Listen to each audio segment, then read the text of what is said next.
Hi guys, Patricia here.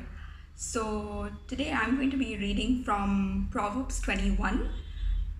What I would really like for you guys to do is to just take some time out and read through all of the verses in Proverbs 21. Today, however, I'm just going to be focusing on three verses that stood out to me, which were the first three verses.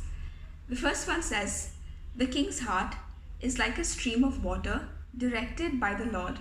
He guides it wherever he pleases." So when I think of a king or like a ruler and stuff, we think about someone who is really, really powerful.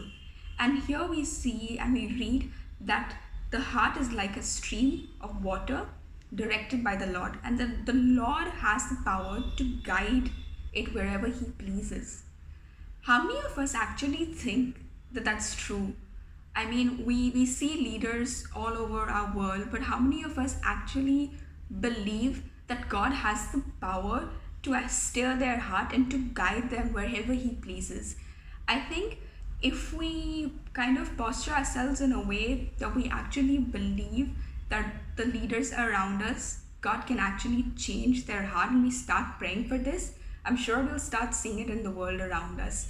Rather than saying, oh, we want new leaders, or oh, I want to pray for something else in this, we should actually be praying that God would be able to guide them, because we know from this verse that God has the power to do so. The next is, people may be right in their own eyes, but the Lord examines their heart. I think this is such an important verse, because sometimes when we think that we've read a lot, or we've done a lot to know about something really well, we may automatically assume that we know the right answer over there.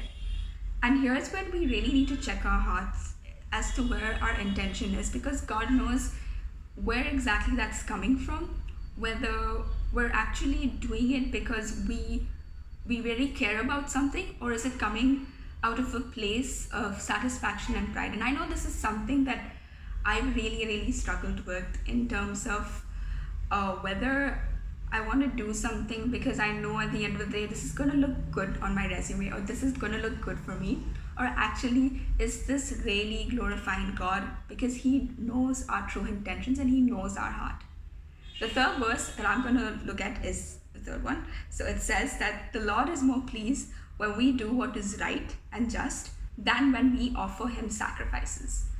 So sometimes when we think of sacrifices, we think about like the olden days when they were sacrificing animals and all of that. But when I read this verse, I actually thought about something a little different, in terms of when God says that we need to do what is right and just.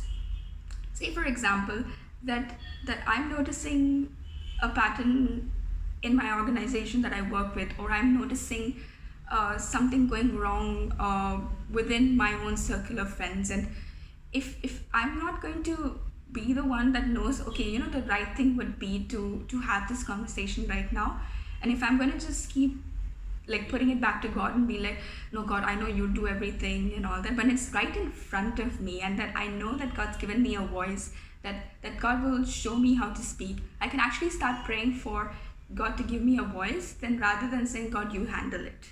I think that's something that we can start doing. Another example that I can think about is, say for example, there is someone starving outside on the road and you have food at home. You're not going to sit at home and be like, God, I really want you to give that person food, when you know God's waiting for you to take what's in your fridge and give it to that person outside. Prayer is powerful, fasting is powerful, all of these things are powerful. But sometimes when it comes to simple things, God really wants us to step up.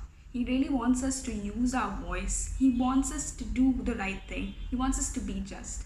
I think if we go on a bit more on this particular chapter, we'll see that it says things like, those who shut their eyes to the cries of the poor will be ignored in their own time of need.